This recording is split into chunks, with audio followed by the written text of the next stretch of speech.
We very much appreciate your coming in. We're pleased to meet you in person after hearing so much about you. And you requested the meeting, so if you would like to, we've got plenty of questions for you, but we leave the start of the meeting to you. Okay, well, thank you for the opportunity, and thank you for taking the time to talk with us today. I wanted to talk with you to begin to establish a relationship between us with regard to reporting of the Florida A&M University, especially with regard to our law school that's located here in Orlando, and to share with you a little about my background as the 11th president, first female president of Florida A&M University as well. The law school here, so I'll begin with the law school here, is a very important part of this community, and it's certainly a very important part of FAMU. Being located here in Orlando is important to us because our law school, as you know, originally started in Tallahassee and was reformed here in Orlando, and its contributions to the community are significant. You may also know that recently we were accredited by the ABA, recently, a full-fledged law school that serves over 400 students. Our focus still is on educating all students, and we have a low wealth contingent in terms of the number of students that we serve, holding to our 1890 mission as a land-grant institution that was formed to serve African American students. But we also have expanded that mission clearly to serve all students. Particularly, we have a passion for low wealth students and making sure that they have an opportunity and access to a legal education. My joining Florida A&M University this past April, after several years of leadership, I guess that was in transition, is also very important. I came to FAMU from Cornell University, where I was vice president for planning and budget. I went to Cornell from University of North Carolina, Chapel Hill, where I focused most of my activity has always been in academic planning, resource management, systems operations, continuous improvement, budget and planning. And much of my extent at Cornell was evolved around that similar activity, going through the economic downturn and establishing new policies, procedures, and internal controls. So at FAMU, my vision is, after having several years of interim leadership, is to provide a stable environment for the university where I'm focusing on efficiency and effectiveness as part of what I'd like to achieve at the university, but also on the quality of education that we provide, making sure that our students have an opportunity to pursue a quality education across a variety of disciplines, things that are needed by the world community, expanding the opportunities, exposing them to international opportunities, internships across the country, and also attracting the community to the campus to see the wonderful work that's happening at FAMU. We have an awful lot of research activity that's been funded at the university. We have a number of patents that we'd like to take to market, and we just have a fantastic faculty, and that story is just not getting told. One of the reasons I wanted to talk with you was so that we can find a way that we can get our information told across the country and in other markets to reach other researchers that are doing similar work. I formed a Sustainability Institute recently to try and increase the interdisciplinary nature of the work that we do and to bring the faculty across the institution together around a very important area of research and topic that's for the country as well as the world. We'll be having an international series of symposia and conference next year, in fact, that we expect to bring the world community to Tallahassee. And I'm sure people from Orlando will be joining us on in our research and discussions around air, water, and air quality, as well as environmental sustainability. So that's some of what I'm focused on right now: increasing the quality of the education, increasing our graduation retention rates, and making sure that we remain affordable and accessible to the world community as well as the low wealth students in Florida and around the country. Well, I guess we can start off with, I was a student at Howard University back when Janetta Cole was named the first woman president of Spelman College, and I was able to interview her about her experiences there. I'm wondering whether being the first female president at FAMU brings you some singular challenges or has any special resonance for you. It really doesn't for me in terms of being the first female, because in many places across my career I've been the first female.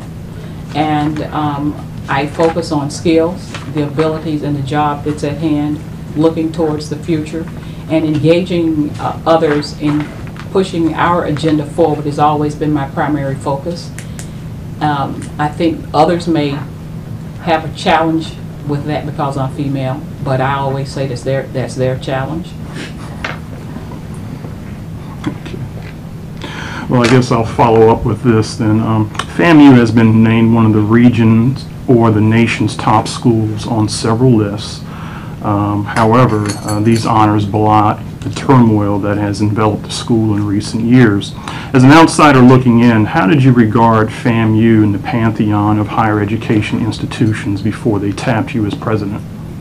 I always thought FAMU did some research in graduate school on historical black colleges and the leadership of them, and FAMU has always been a leader as far as the education is concerned and the number of graduates across a variety of fields that they have produced for the world community. So I always held them in high esteem, and being troubled a little by the data that I saw with regard to graduation rates and some of the negative news, I was challenged to get greater understanding and why the focus on much of the negative, I call it the negative news, as opposed to the things that FAMU is doing so well. And that attracted me to the institution, in fact, because I know the capabilities of the students that are admitted and the faculty, that the long legacy, in fact, of excellence that the university has always had. Well, you talked about the negative perceptions that were coming out, the negative stories in the media. Looking at how HBCUs have been covered historically, the majority of news articles about HBCUs are HBCUs on the way out, or are they at the brink of extinction? Why do you think that is if we're doing such great work? I think it's politics, because I think that when you look at the number of graduates that we have, you look at access to education and the continuous enrollment and the need to provide an education for our students all over the country. Education has, in some people's mind, become exclusive. I've always thought of education as a right, and in the communities, many people want to go to school in their communities, and being able to provide that education at historical black colleges or colleges in your community is still an asset because of the students that we serve, primarily focusing on low wealth students where they don't have the opportunity to travel, to stay away on campus, and other things that would require that they move away from home. By having a university in your community, it provides access that may not be available. I graduated from a historical black college in North Carolina, and I lived at home when I went to school, was one of 9 children, and we would not have been able to go to college, and all my mom's kids went to college because we stayed at home, and that university was in my community. So access, we talk a lot about access, we talk about affordability, and HBCUs provide that access and the affordability. You referred to the negative news. A lot of the negative news of the last few years surrounded the hazing death of Robert Champion. Has the university recovered from that in terms of the impact on enrollment numbers and recruitment of National Merit Scholars, which apparently it had a negative impact on? I believe that we have recovered from that, if that was the reason why students chose not to come to FAMU, and I'm not really convinced that that's the reason why enrollment declined. Enrollment declined across for a variety of reasons. Much of it had to do with the availability of financial aid, the economic downturn, people not being able to afford an education or afford the cost of education. I think were also contributing factors to changes in enrollment. But with regard to just hazing as an issue for not attending a college, I think many institutions would be challenged if that were the reason why students chose not to come, because hazing is a problem in America, and it's a problem on most campuses. The fact that FAMU was highlighted, it was grave and it was very disappointing, but it is a part of our culture at every college and every institution. And we do our best to make sure that we have safe environments for our students.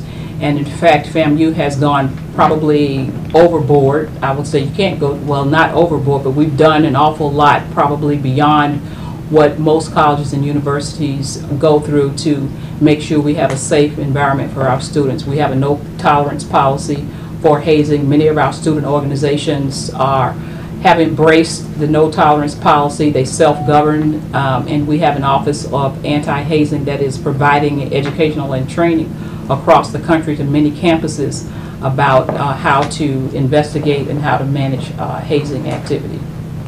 So how do you measure the success on something like on the anti-hazing initiatives? Well, we have a monitoring program where hazing, incidences of hazing is reported, and over the last several years it has dropped considerably down to this past summer of 0 tolerance and 0 reports for hazing activity. Are there sufficient mechanisms in place to ensure that the school doesn't repeat the troubles that led to the accreditation probation? Absolutely. That's the reason why we have, I think, accrediting agencies, is to make sure that we follow the standards that are set for each of our academic areas. And during an interim period where leadership is in transition and you have a lot of turnover, sometimes the records aren't kept appropriately, and part of that is we put the controls in place with regard to the academic programs and can provide the information. Much of, if you've ever gone through an accreditation process, much of it depends upon having the data available and making sure that you have a history of the data being kept in a certain way. And so we've put those controls in place.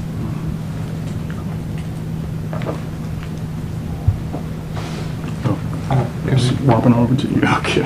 Well, 2 years ago, the Sentinel reported that thousands of students enter FAMU despite being ill-equipped for the rigors of university coursework, that only 12% of those who start as a freshman finish in 4 years, and that only 39% graduate with 6.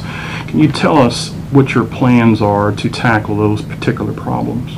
Absolutely. I'm glad you asked that, because part of the response to the declining enrollments and the economy and changes, the university admitted additional students that did not meet the initial criteria that we had established for admission as an opportunity. We call them access and opportunity scholars. I know in Florida some people call them profile admits. So including your predecessor. Yeah, and that's not friendly to me, so I like to call them access and opportunity, because what we're doing is taking a bet on students that may not meet a certain criteria with regard to admission into college, and we take a bet that they are going to succeed. What we're doing differently now is that we're providing the support for those students in our learning environment by creating additional counseling sessions, having the assessment tools available to determine whether or not they would be successful in certain courses. So we're providing, basically increasing our learning support and retention activities through advising, intrusive advising, as we say, where the faculty members also, if they find a student in their class that's not quite prepared for a course, they refer them to the advising center or the counseling or study center to get the support they need. So are you saying prior to your tenure there that these remedial wraparound programs didn't exist for these profile admits? And I know that's not your term. They did have programs, but they were not as intensive as they are now. And the question that came up before on this issue, and I'll ask it again because I've never asked you, is does it make more sense, given that there are state colleges throughout Florida that aren't as academically rigorous and challenging for students, does it make more sense for students who may have a tough time making a grade at a university to alternatively go to a college for a couple of years and let the college do the sort of heavy lifting of transitioning them before they consider going to a university like FAMU? There are options, and I think students have options to go to community colleges or other schools before. It depends upon the career path that they choose. Many students do choose to take their first time in college at a community college or some other system. So we'd like to be able to address the needs of the student. And I think that there's opportunity and there's room for students, depending upon how they're advised and what they want their long-term career, to make those choices. And I guess because of the mission of land-grant colleges, I can assume that you're not going to reduce the percentage of profile admits. No, we're required by state university system to reduce the number of access and opportunity scholars to get a different blend of students because part of the performance funding measures and metrics, we are funded based upon graduation rates and for first-time in college students. So we were required to reduce the number of access opportunity scholars down to no more than, I think, somewhere between 20 and 25% of the class. What's your view in general of those performance funding requirements? I assume they were in place when you were interviewing for the job? They were. Uh-huh. And do you think they're a good thing? I think performance metrics are an important part of measuring and an important part of accountability. Most of the metrics, at least 8 of them, are used by all of the institutions, and each institution has a choice of choosing 2 additional metrics by which they're evaluated. But by and large, measuring graduation rates, progress towards a degree are all important parts of what we are at the institution for. So I have no problem with the metrics.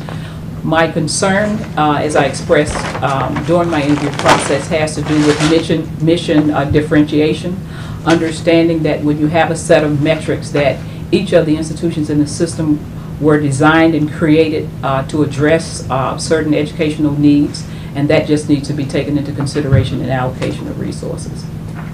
Many of my students come from, like I said, low wealth communities. That means they come from communities where the secondary and elementary education may not be of the same quality as students that come from some other areas. So we have to take that into consideration, because that means we have to provide more support for those students in order to be able to perform at the collegiate level, which means time to degree might be a little longer.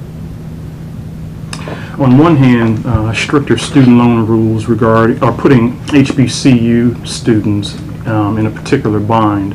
And on the other hand, the students who actually earn bachelor degrees at FAMU are leaving with some of the highest debt load in the state. I think it was about $29,000 in 2012. How are you addressing that particular issue?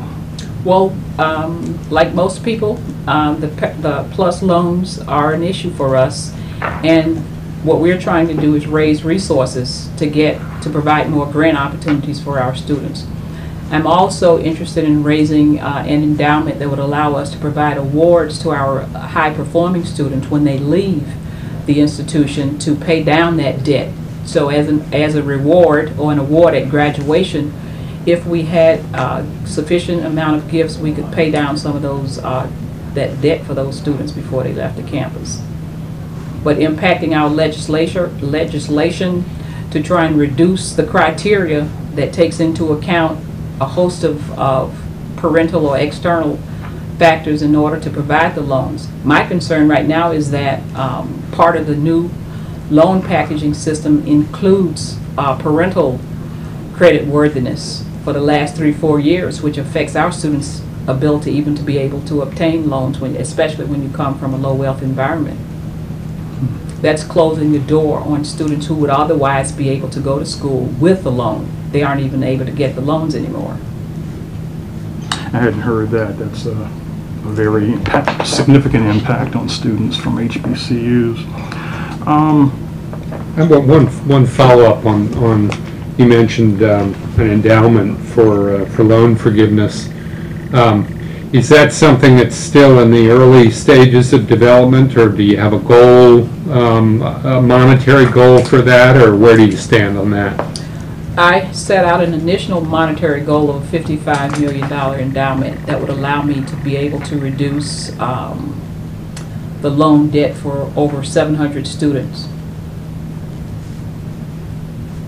And It was not loan forgiveness. You said loan forgiveness. okay, so it's loan reduction, or? It's an award to the student Yeah. where we'd actually, instead of giving the resources to the student, we'd pay down their loan. Yeah, and is that prospective, or would it apply to recent graduates too? It would be the students that are currently enrolled at graduation. What we're looking to is, depending upon some academic criteria, time to degree and grade point average and amount of loan. Okay, so there's a merit element to it. There's a merit element to it. Yeah, okay. Not soon after you took over at FAMU, Senator John Thrasher proposed funding to split the FAMU FSU College of Engineering, although I understand lawmakers ultimately decided to study this particular issue. What do you think of the idea? Of studying the issue? No, of the split. Yeah, I'm sure you're fine with studying. Exactly. I think my position is still well known with regard to, I don't think the split is a good idea. I think that to maximize the resources of the state in providing an engineering education and access for all of its students, the FAMU-FSU partnership has been one that allowed the university and the state to maximize its resources in producing engineers. The idea that some students would not have access to engineering is problematic for me. So I am supportive of continuing the partnership, or if the partnership is revised in any way as the one of the options that was given by the legislature, then we need to think about how the state is willing to fund 2 full-blown engineering programs. Being the mechanical university, I'm expecting that FAMU will continue to have an engineering school. Well, you have to pardon my ignorance on the issue. Excuse me, before you go on, just want to interject. I know your time is going to be short, so I just want to leave a little time before you leave so we could just get back on the issue of coverage and how we improve the coverage and how we develop a more ongoing and positive relationship with your newspaper. I was going to save a few minutes for us to get back to that. I'm sorry, go ahead. Yeah, you should understand that since we're the editorial board, we can be kind of intermediaries to the news gathering side, but our shop specializes in opinion, and one of the things that we can offer through our operation is regular guest columns. We have space on our op-ed page 7 days a week for people to submit guest columns that we can publish. And we really encourage people to do that, especially if there's a story that they feel is not being told. That's one of the best ways to tell it, and it's as opposed to dealing with a reporter, this is an unfiltered way to tell the story. And on that same line, just before you get back to the issue of engineering school, I know it's important. I just want on that same line in terms of op-ed and telling a story, the law school in your backyard, 400-something students, very diverse, high passage rate, accreditation they just achieved, makes them a permanent institution in your city. That's something we'd like to get one of those stories we like to tell. Your newspapers printed stories in the past about its struggling and about its doomsday. So we'd like to get that out. I mean, this is that's something we'd like to get out, so we can work with you to get something on one of your editorial pages in the very short future. We'd like to do that. That's a very powerful institution in your own backyard. Sure, and we would welcome a column on that. Thanks. Okay, thank you. I'm sorry for interrupting. Oh, sure, not a problem. Yeah, what I was saying was, you have to pardon my ignorance on the issue because I don't know how this proposal, the genesis of it, I mean, why did they decide that a split would be a good idea in the first place? Now that is a question I cannot answer. That happened on my first 48 hours. So I'm responding to a need for access to education that I understand in engineering very well, and its importance to the rural community.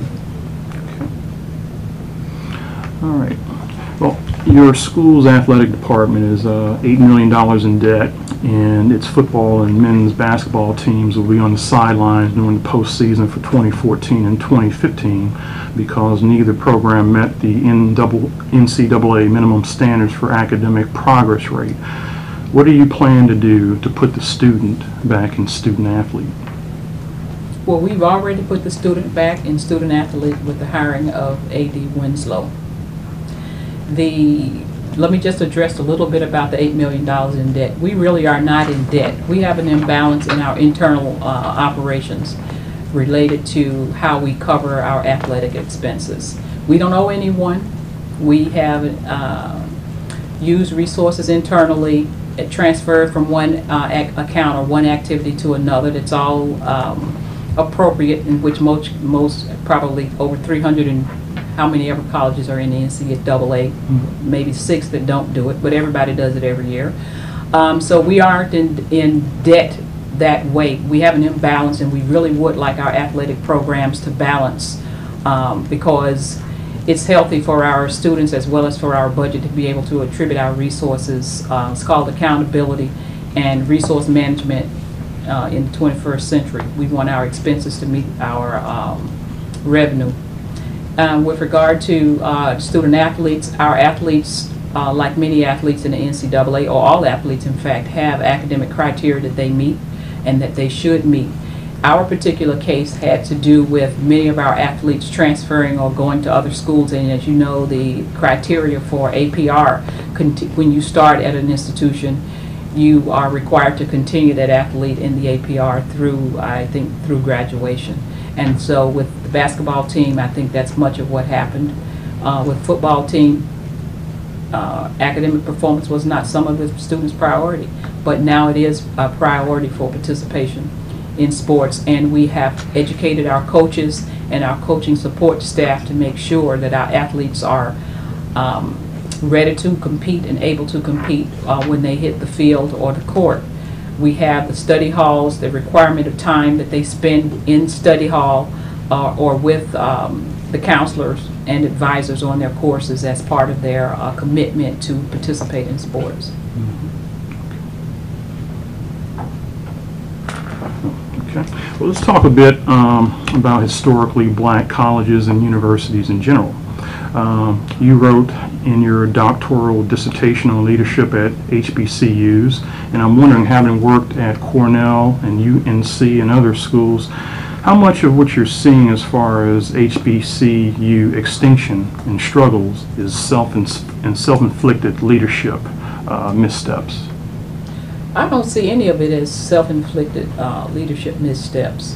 One of the things that I think is probably critical in the HBCU environment is the lack of resources. Many opportunities exist in well-funded institutions to continue to experiment with options and alternatives as far as management is concerned. That does not exist in an HBCU. Many continue to tread water because of historical underfunding. And in doing that, many people are challenged to be able to complete assignments and have the separation of duties and responsibilities that's required to maintain an effective accounting and system of controls. Well, let's talk a bit about the financial issue. As you pointed out, it's hampering HBCUs. They can't compete with the best and the brightest because of these lack of resources. Because your background is in budgeting and planning, how can HBCUs in general and FAMU specifically turn that around and establish stable avenues of support? We can fundraise more. We can ask our supporters to provide more support, provide more gifts to the institution to increase our endowment. Endowments are a very important part of resource sustainability for an institution. Many of your larger institutions across the country have large endowments. Your Ivy League schools, they're there. They have endowments. Huge. The major public institutions have huge endowments. So when an economic downturn comes and your taxpayer would like to invest less in higher education, they have an endowment fund that can cover the cost of their expenses and their operations so that they don't have to stop or necessarily downsize. They become more efficient and reassess the use of those resources, but they don't have to stop their educational programs primarily because of it. What is the endowment at FAMU? A little over 110, 15 million.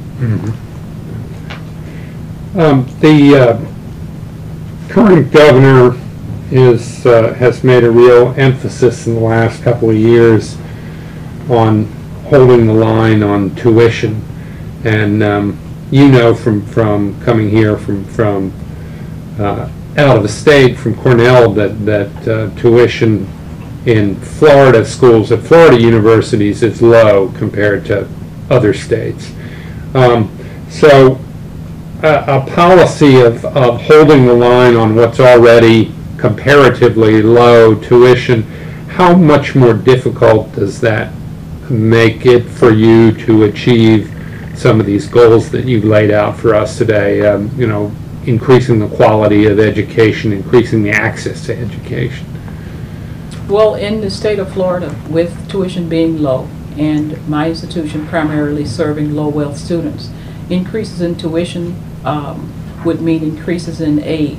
So the federal funding that would come to us because we increased tuition for our students would mean that much of that would transfer to a federal expense for us, for many of our students. Those students in the middle class that we often worry about when it comes to increasing tuition that don't have access to aid is usually where the concern is, whether or not we are phasing some of them out or putting an extra burden on the middle class.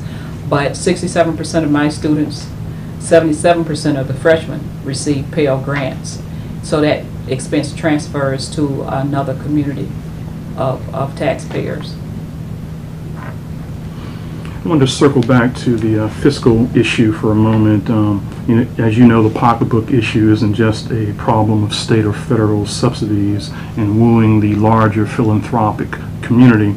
A big problem with HBCUs is that our alumni don't give back and support our schools. And obviously this is a problem that's somewhat related to relative wealth. How do you and HBCUs in general, and specifically FAMU, how do we turn that around as well and foster a culture of giving? We continue to ask and provide opportunities and accountability for the gifts that we receive.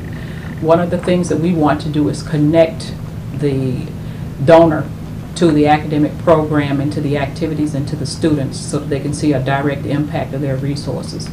Oftentimes, because we are so under-resourced, people believe that we're using resources for ongoing operations.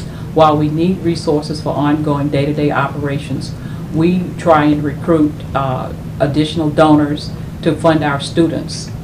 So the students, when they receive these resources and become successful, our hope is that they understand the value of giving back, and we are trying to make sure that they understand that at the point of graduation that they look back and help other students. So we have to develop a culture of giving back of our resources as well as our time and our expertise. Do you think one of the impediments is that many students, when you attend HBCUs, one of the historic complaints is that the administration, particularly as it relates to financial aid office, is terrible? And I remember my days at Howard, that was a chief complaint that, we couldn't get our money from our grants on time and we had to stand in these long lines. So you've got these memories of bad administration leaving a bad taste in your mouth, and maybe people are thinking, well, heck, if they couldn't handle my money then, why should I trust them with my money now? You bring a very good point. What people don't say as part of that story is that HBCUs typically have open enrollment and open application processes to obtain financial aid. Many institutions have deadlines by which you have to apply for financial aid, and you don't get it if you don't apply on time. So having been at other institutions where you have to apply for financial aid months ahead of the semester starting, or you don't get financial aid, students comply. So the lines may be different and the aid may be on time, but you applied 4 or 5 months sooner than you apply, not the day that you arrive at campus or a week into the semester and expect to receive your aid the next week. So the expectations need to be managed, I believe, of students when they enter. I think much of it is their responsibility to apply for aid on time and also to manage their resources. Coming from largely first time in college households, many of the students don't know the process. And so standing in line is an important part of them gaining that experience. What I would hope they would remember, though, is that they graduated, that the university made a way for them to get that education, and that take a positive view of the importance of giving back to the institution. And if they give us sufficient enough resources, we can change our deadlines so that they can all apply sooner and be admitted as an institution of choice and can comply with it. But the compassion that we have and the history of caring to allow the deadlines to roll like we do would change, and then they would all get their resources, as you call it, on time or in time. You're talking about the importance of alumni giving, but as you know, there are lots of successful corporations in Florida with pretty deep pockets, and I'm curious what sort of, or how you would rate the willingness of some of those corporations to contribute to FAMU. I think FAMU's had a history with an industry cluster of people contributing in the past. We have to restore that and renew our relationships. Part of what I've been doing in the last 4 months is trying to reestablish those relationships, talking with members of the community, the Rotary, the Economic Development Clubs, the Chamber of Commerce, and other business people in the country, and reaching out to our alums that are placed heavily and highly in corporations across the country, and asking them to come back to the campus and take an interest in their alma mater and invest in it. What happened with those relationships? Did they just grow stale? Were they not nurtured, or was there some... I don't know what happened. Okay. Are you guys studying that? We are working to reestablish them. I don't, because the people have changed that were involved in those relationships, and the corporate heads have changed as well. Many people have called me and interested and shown interest in providing internship opportunities, and it's just a matter of us organizing to get them put in place. I've been there 4 months, my team, most of them 2 months, 3 months, and so we're beginning to build our files and build our relationships so that we can move forward. And I think we will be quite successful.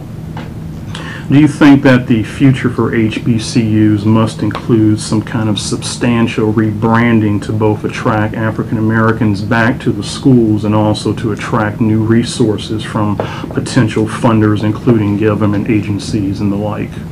Well, I think we are rebranding ourselves. I'm calling it, for us, building a brand that matters in the 21st century. Students have options to go many places. They go to places because of the quality of the programs.